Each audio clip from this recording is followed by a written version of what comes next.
with Dim Sum Dollies. Hello.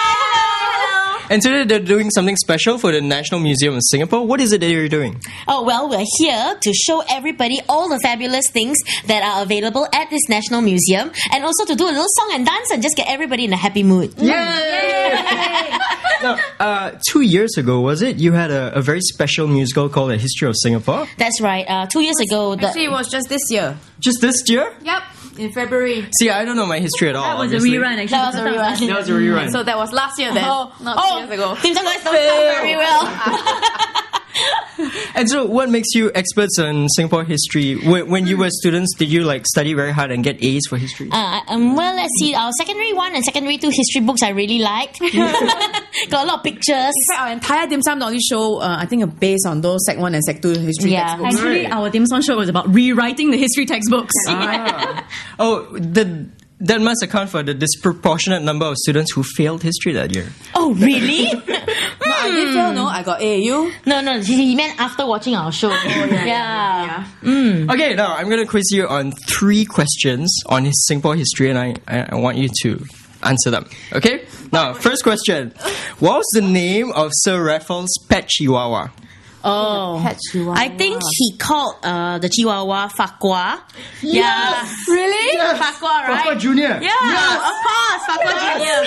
Thank you. I told you I read my books. Very good. Yay. Okay, second question. Okay, which famous historical figure are these schools named after? Now, this is very hard. Which famous historical figure are these schools named after? Raffles Junior College, Raffles Institution, and Raffles Girls' School. Let's see. Raffles Girls' School lah. What do you mean? Which historical figure you named after? You really did see Dolly leh. Go. Sir Stamford Raffles held the torch that cast Promethean flame. Yeah, correct. Pass. 2 out of 3. Final question. Which primary school? Hey, Akibong. Which primary school did I attend? Chai Chi Primary.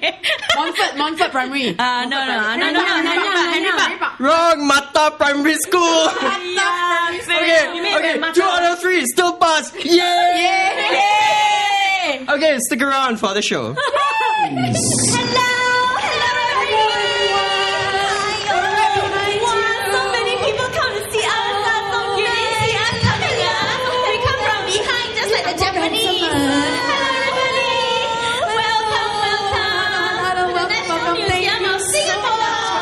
Wow, you're so young. You get to see Dim Sum Dollies already. So lucky. Hello. I don't know leh. Maybe we should PG this afternoon. You think so? Hello everyone. How you all doing? Good afternoon. I tell you what, let's start off with some music, please. Woo! Okay, come on everybody, shake your shoulders with us. Shake your shoulders. Here we go.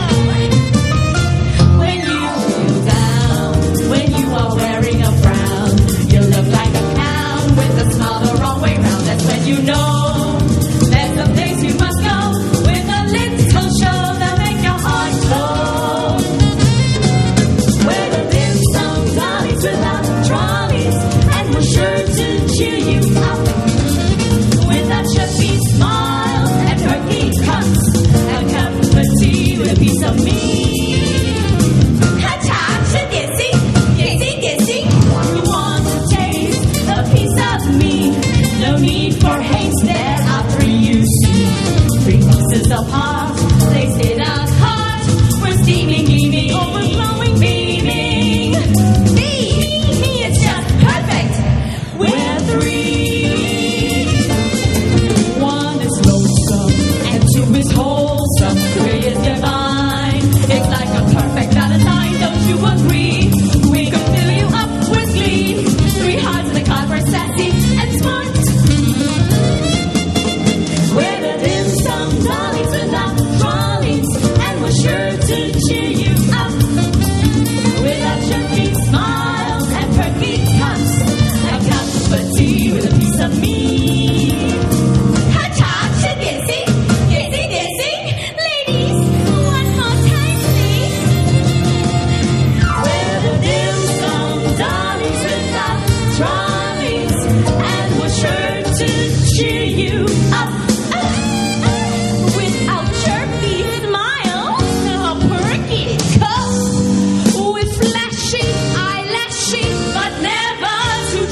ask us why we are called the Dim Sum Dollies. Well, it's really very simple. We are called the Dim Sum Dollies because We love dim sum. dim sum is so yummy. And it always comes in threes. And you all know dim sum in Mandarin is said to be 点心, which means little pieces of heart.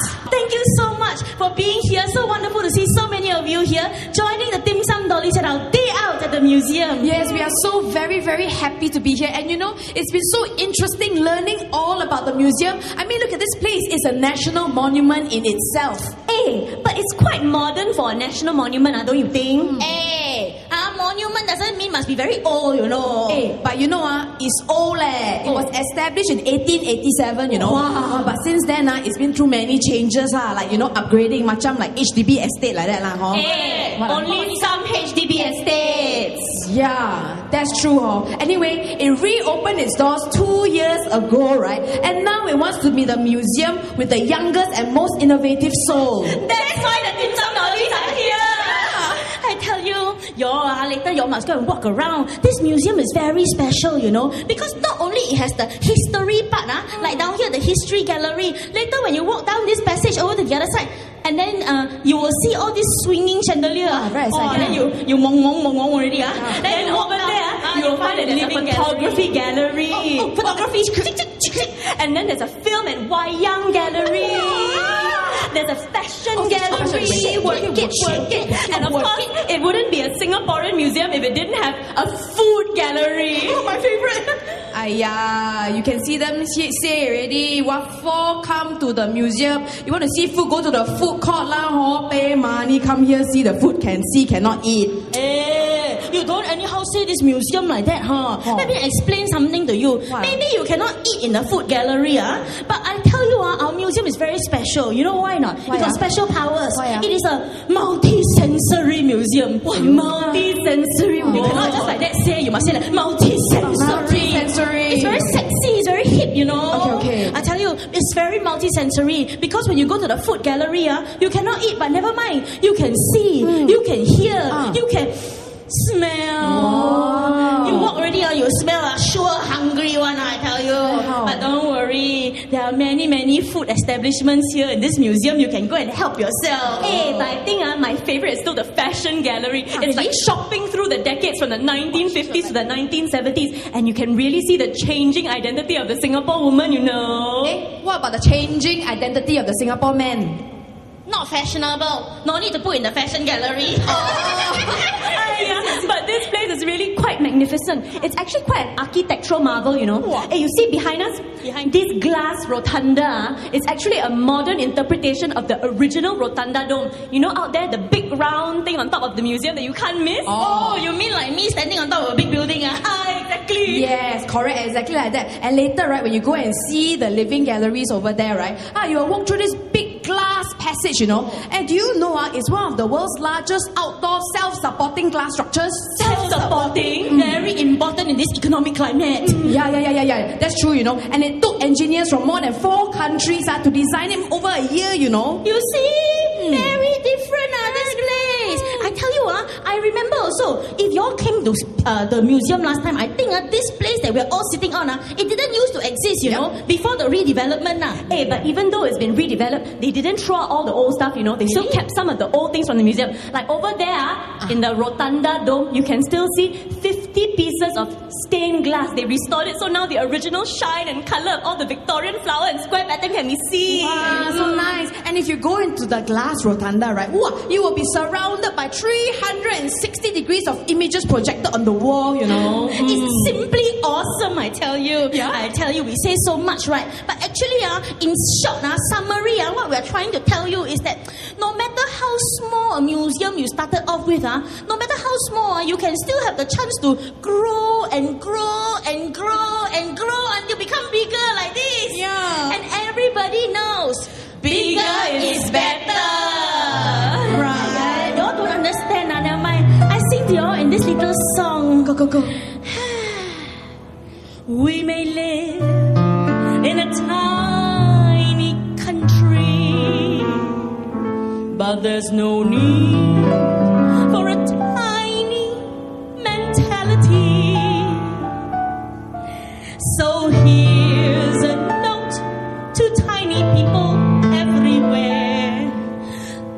skinny on life is to live enormously.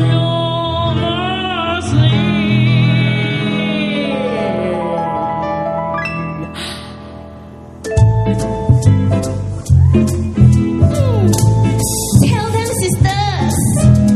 There's a rumor going round that size doesn't matter. An idea so profound that it's sure to shatter. Anyone who tells you small is okay doesn't have the big view, just the cliche. 'Cause everyone knows bigger is better, larger is good. If you don't measure up, someone else could. How to scale to the heights or weigh in for the fight when you're pitifully better light. It's time to upsize your life. Tell them more. I once had a boyfriend. He was ever so sweet. How sweet. Perfect in all ways, except his feet. My man, he was dashing without being vain, and I loved him completely, except he had a small brain.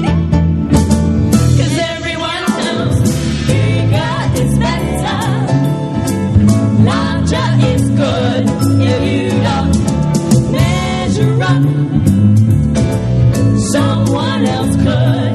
How to scale to the heights or weigh in for the fight when you're pitifully better light. It's time to upsize your life.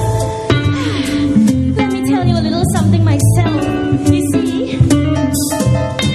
I too had a sweetheart. He was sweetly clean by choice. He too was perfect, except he had a small voice. The moral of the story is plain for all to see. Keep your views gargantuan, 'cause Rick will set you free. 'Cause everyone knows bigger is better, larger is good. If you don't measure up, someone else could. How to scale to the heights or weigh in for the fight when you're pitifully better light. It's time to upsize your life. Upsize your life. Upsize your life. Upsize your life. Upsize your life.